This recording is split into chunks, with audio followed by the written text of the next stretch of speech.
My name's Alex, and I never wanted this job.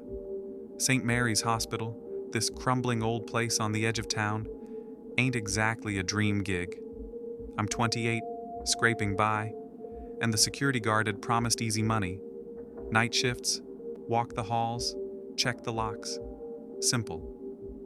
But as I step through the front doors at 8 p.m., the air feels wrong, heavy, like it's pressing down on my chest. The place smells like mold and old medicine, and the lights buzz like dying flies. St. Mary's has been half empty for years. Most of the patients got moved to the new hospital downtown, but this place still runs a few clinics during the day. At night, it's just me, the dark, and a million creaks. The lobby's got cracked tiles and the reception desk is covered in dust. A security monitor flickers in the corner, showing grainy shots of empty halls. I grab my flashlight and start my rounds, trying to ignore the chill crawling up my spine. I ain't superstitious, but St. Mary's feels alive in a bad way. The halls are too long, the shadows too deep. My boots echo on the floor, and every door I pass looks like it's hiding something. I keep thinking about my mom. She died here, 10 years back, in a room on the 3rd floor. Cancer ate her up fast, and I was too young, too scared to visit much. The guilt's still there, like a knot in my gut. I shake it off and keep walking. By 11 p.m., I'm on the 2nd floor, checking the old surgical wing. The air's colder here, and the lights flicker like they're about to quit. I'm halfway down the hall when I hear it. A voice. A woman's voice, soft but clear, saying, "Alex." My heart stops. I spin around, flashlight beam bouncing off the walls. Nothing. Just peeling paint and a rusty gurney tipped over in the corner. "Hello?" I call, my voice shaking. No answer, but the air gets colder, like someone opened a freezer. I tell myself it's the wind, or maybe the pipes. Old buildings make noises, right? But then it comes again, louder, from the end of the hall. "Alex." It's not a question. It's like she knows me. My skin prickles, but I move toward it, flashlight shaking in my hand. The voice leads me up to the 3rd floor, to a door I recognize. Room 312, Mom's room. I haven't been here since she passed. My hands trembling as I push the door open. The room's empty. Just a bare bed frame, a cracked window letting in cold air, and dust floating in my flashlight beam. But it feels heavy, like her ghost is still here, watching. I step inside, whispering, "Mom?" Nothing. I'm about to leave when something moves in the corner. A shadow, tall and wrong, like it's made of smoke but solid. Its eyes, God, I swear it had eyes, glow like embers. I scream, swing my flashlight, but it rushes me. Cold hands grab my throat, and everything goes black. I wake up gasping, sprawled on the lobby floor.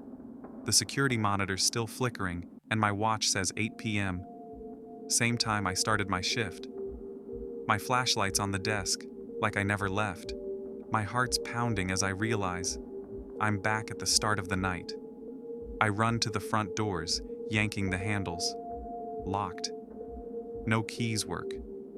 I bang on the glass, yelling for help, but the parking lot's empty, swallowed by fog. Then I hear it again, from deep inside the hospital. "Alex." The voice is louder now, hungrier. I'm trapped, and something wants me to follow. I'm back in the lobby, 8 p.m., heart still racing from that thing in room 312. The voice is calling again. "Alex," slithering from the dark halls. It's like a hook in my brain, but I ain't following it this time. That shadow, those burning eyes, ain't getting me again. I need answers, not ghosts. St. Mary's has secrets, and I'm betting they're buried in the records room, down in the basement. My flashlight's beam shakes as I head for the stairs, ignoring the voice. It's louder now, angry, but I keep moving. The basement's a maze of flickering bulbs and damp concrete. The air's thick, smelling like wet paper and something sour. The records room door is heavy, rusted, creaking as I shove it open. Inside, it's a mess. Shelves crammed with yellowed files, boxes spilling papers, dust so thick it chokes me. A single bulb swings overhead, throwing shadows that twist like they're alive. I start digging, flipping through folders labeled with dates from the 80s. Most are boring, patient logs, supply lists, but one catches my eye. Project Elysium, 1983. My mom's name, Clara, is scrawled on it. My hands shake as I read. The file talks about experiments, weird stuff like temporal therapy and soul extraction. It says Mom was a subject, not just a patient. My stomach twists. She was here for cancer, not some creepy science project. Wasn't she? I never visited enough to know. Guilt burns my throat as I stuff the file in my jacket. The bulb flickers and I swear I hear whispers, like voices trapped in the walls. Then I hear it. Kids laughing. Not happy laughs, but hollow, echoing from upstairs. The children's ward. My skin crawls, but I need to know more. I climb back to the first floor, the laughter getting louder, colder. The ward's doors are painted with faded clowns, but the paint's peeling, making them look like they're screaming. I push inside, and the air drops 10 degrees. My breath clouds. The laughter stops. In the dim light, I see them. Ghostly kids, maybe 6 or 7, playing with invisible toys. Their clothes are old, hospital gowns torn and gray. Their eyes are black pits staring through me. One girl, her face half shadow, points to a table. There's a file there, like it appeared from nowhere. I grab it, hands numb. It's a report, 1984, about a cover-up. Dozens of patients died in Project Elysium. Mom's name is listed again, marked terminated. My heart pounds. What did they do to her? I want to run, but the kids are watching, their heads tilting like broken dolls. The girl whispers, "She suffered." I back away, clutching the file, my flashlight flickering. The room feels smaller, the walls closing in. I'm almost at the door when every light in the ward goes out. Darkness swallows me.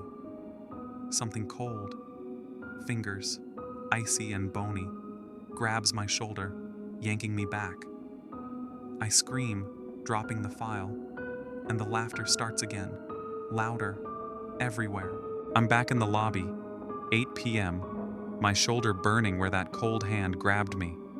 The kids' laughter still echoes in my head, their empty eyes staring through me.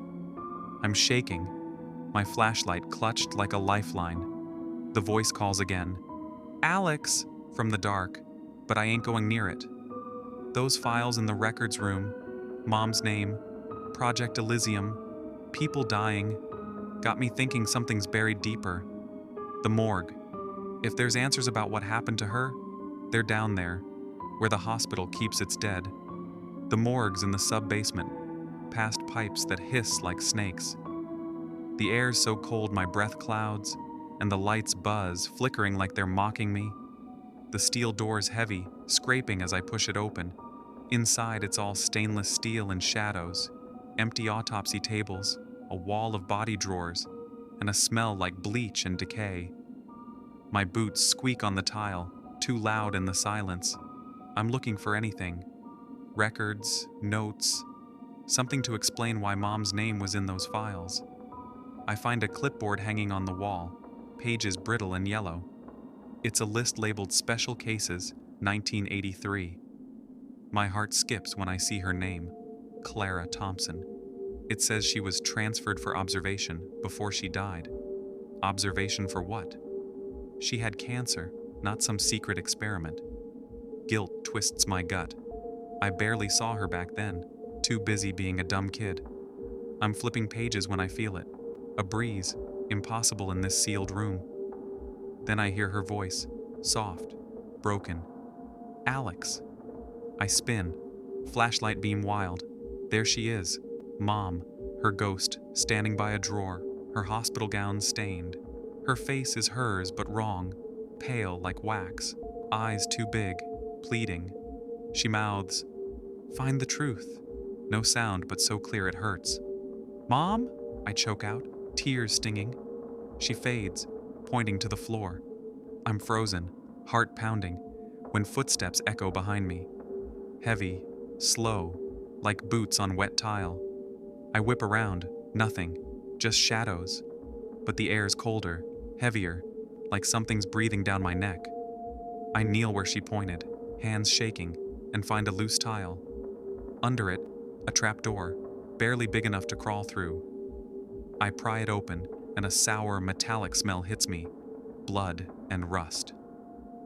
Inside's a small room, walls stained brown, a table covered in surgical tools, all crusted with old blood. Scalpels, saws, things I don't even recognize. My stomach lurches. Was this for Project Elysium? Did they hurt her here? I'm backing out, flashlight flickering, when the trapdoor slams shut above me. Darkness swallows the room. Whispers start, dozens of voices hissing, "You shouldn't be here." They're in the walls, in my head, getting louder, closer, and I'm trapped with nowhere to run. I'm clawing at the trapdoor, the whispers in the hidden room screaming in my ears. "You shouldn't be here!" My flashlight's dead, and the dark so thick it's choking me. I slam my shoulder against the door, and it gives, dumping me into the morgue's cold tiles. The whispers stop, but my heart's pounding like a drum. I'm back in the lobby, 8 p.m., shaking, the image of those bloody tools burned in my brain. Mom's ghost, her sad eyes begging me to find the truth. What did they do to her in this place? I ain't going back to the morgue. That voice is calling again. Alex, from the halls. But I ignore it, stumbling to the reception desk. Something's different. A leather-bound book, old and cracked, sits there, like it's waiting. My hands tremble as I open it. It's a diary, some doctor's, dated 1983. The writing's messy, like he was scared. It talks about Project Elysium, experiments to break the soul's tether. Pages describe patients screaming, cut open while awake, their pain necessary. Then I see it. Clara Thompson, resistant, ideal for final phase. My mom. They tortured her. Tears blur my eyes. I was 18, too selfish to sit by her bed. Did she scream for me? The guilt's a knife in my chest. I'm reading, lost in the horror, when my body freezes. I can't move, like I'm glued to the chair. A vision hits. Mom's in a surgical room, strapped down, her face twisted in pain.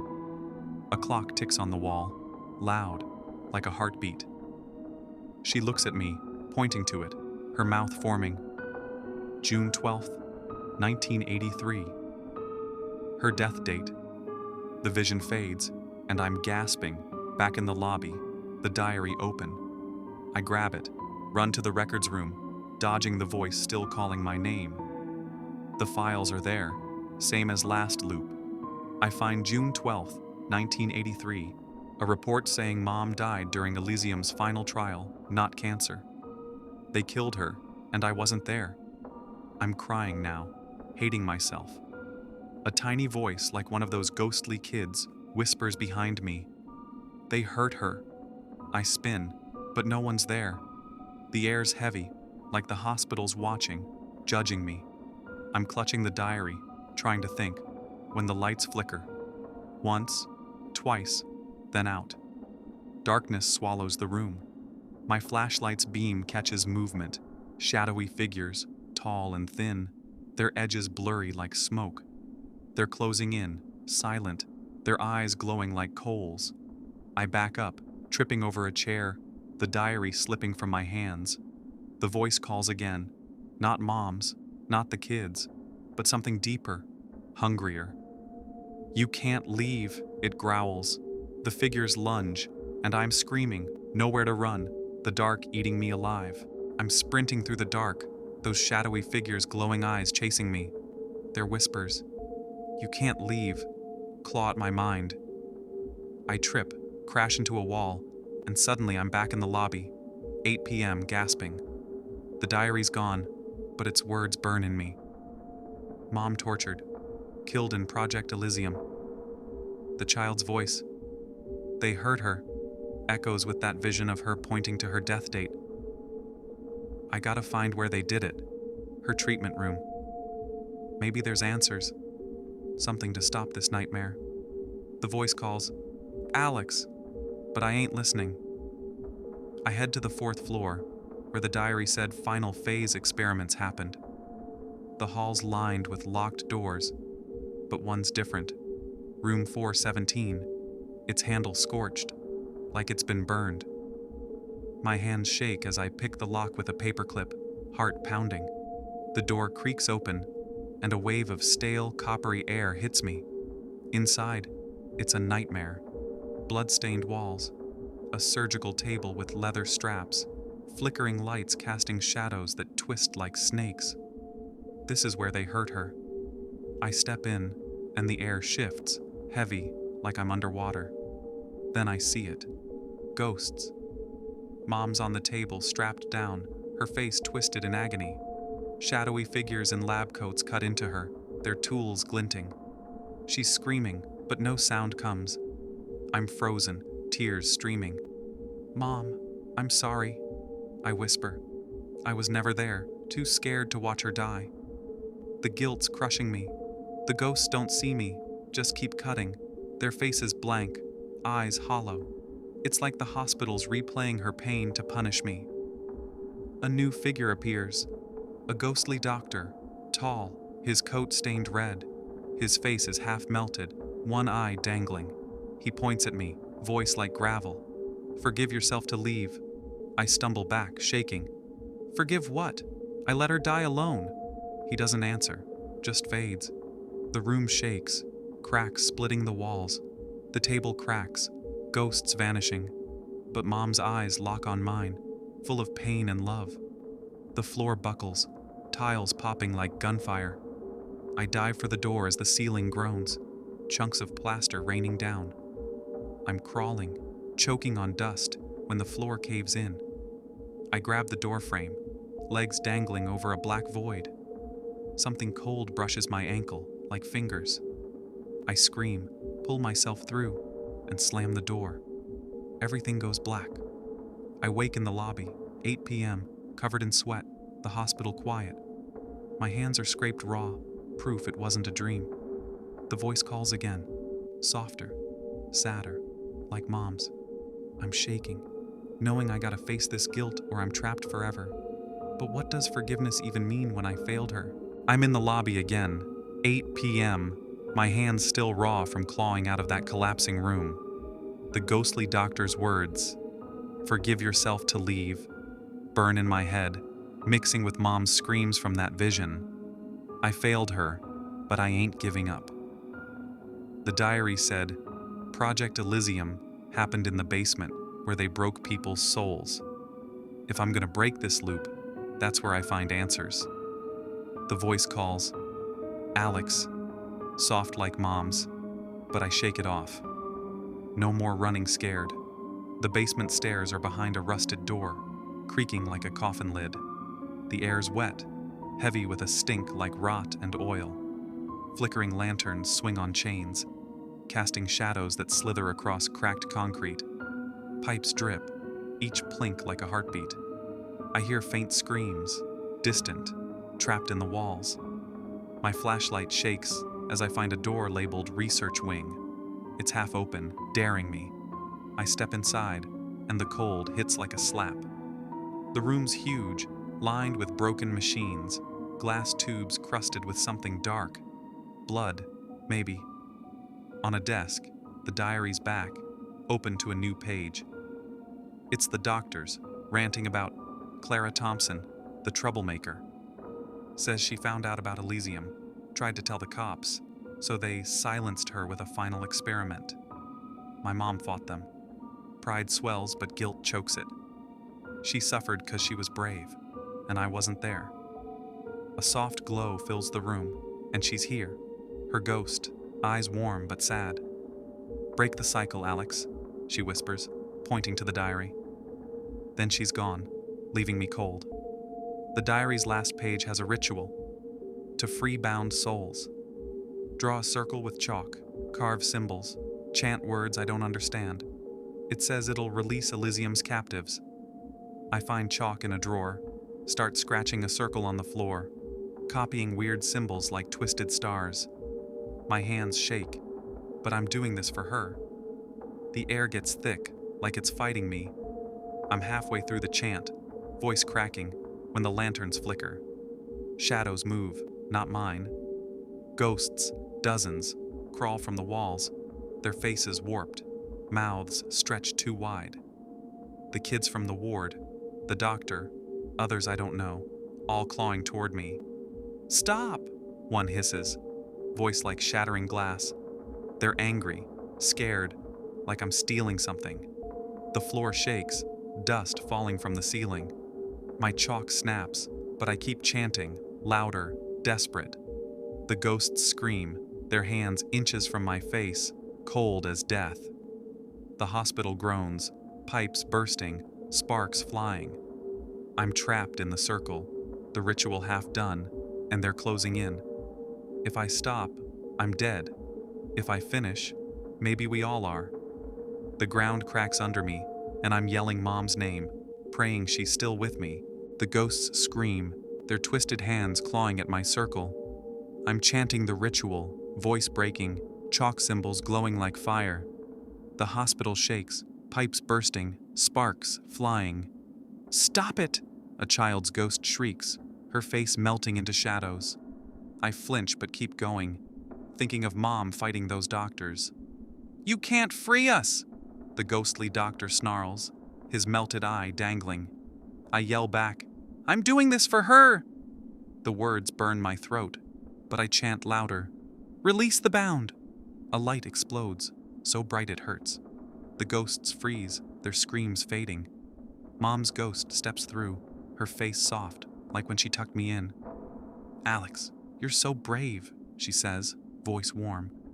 I'm sobbing, reaching out. "Mom, I wasn't there. I let you die alone."